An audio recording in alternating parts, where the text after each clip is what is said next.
Namaste. I am Megha. Welcome to Samyoga. Think about this. When you are very thirsty, a glass of water feels like a new life. When you have a sore throat, warm water gives you instant literal relief. And after a simple bath, you don't just feel clean, you feel rejuvenated, like your soul just hit the reset button. We all feel this power every day. But what if I told you that water isn't just a liquid you swallow? What if I told you that water can listen? If water responds to your touch and temperature, it also responds to your vibration. You are 70% Jala. Today I'll show you how to program the river inside you.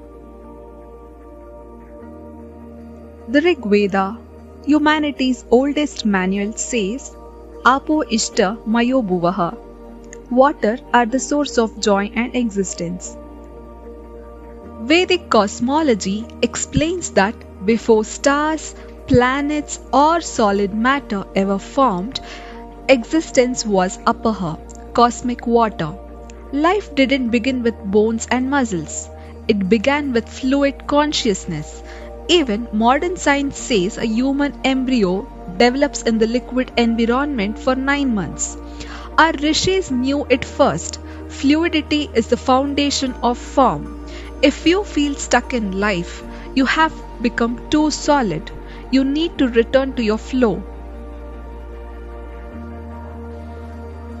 Did you know that water listens?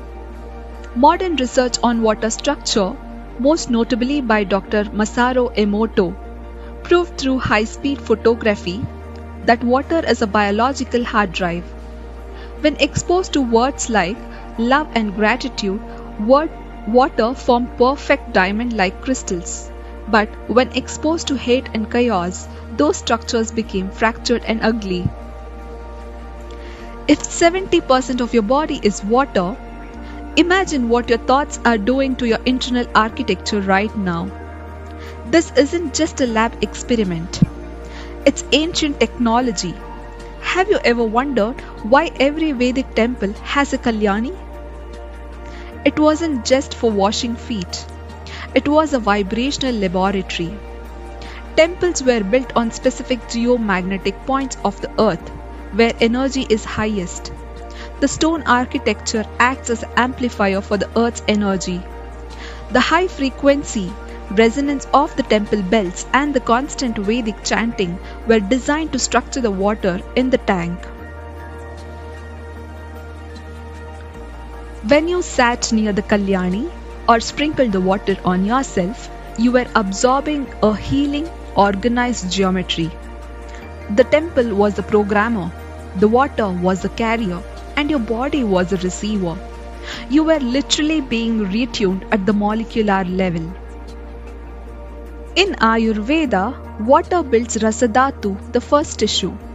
From Rasa, your body builds everything else. From Rasa to Rakta, that is blood. And from the blood to Mamsa, muscle. And from Mamsa to Asti, bone. And so on. If your master juice is weak, your bones and mind will be weak. Ancient doctors didn't just say, drink water just for the thirst. They said water creates tissue intelligence. Hydration is actually cellular birth. And because water has memory, it is listening to your thoughts while you're building your blood. Let's see why structured water matters for your health. Here is the secret of longevity. In Ayurveda and yoga, aging is nothing but the process of drying out. Think of the difference between the fresh, plump grape and a dry raisin. The only difference is the presence of jala. The science of speed. When your internal water is structured, meaning the molecules are organized in perfect geometry, your cells can communicate at light speed. Organized water allows nutrients to enter the cell and toxins to leave the cell instantly. Disease starts when your internal fluid becomes stagnant or chaotic. Like a muddy pond, chaotic water causes internal rust, oxidative stress. By using temple technology, mantras and the mudras, I will show you are keeping your Rasadhatu master juice structured and flowing. This is how the sages were lived for 100 plus years with sharp minds. They didn't just live long, they stayed fluid. They didn't allow their jala to turn into stone. Ultimately, jala teaches us greatest lesson in power. Among the five elements Pancha Mahabhuta, earth resists, fire transforms, air moves, space holds, but water adapts. Water flows around the obstacle instead of fighting them. To be truly powerful, you don't need to be hard like a stone. You need to be fluid like a river. Next time you hold a glass of water, remember, it's listening. Before you drink, take 1 second to speak to it with gratitude. You aren't just drinking a liquid, you are programming 70% of you for peace and longevity.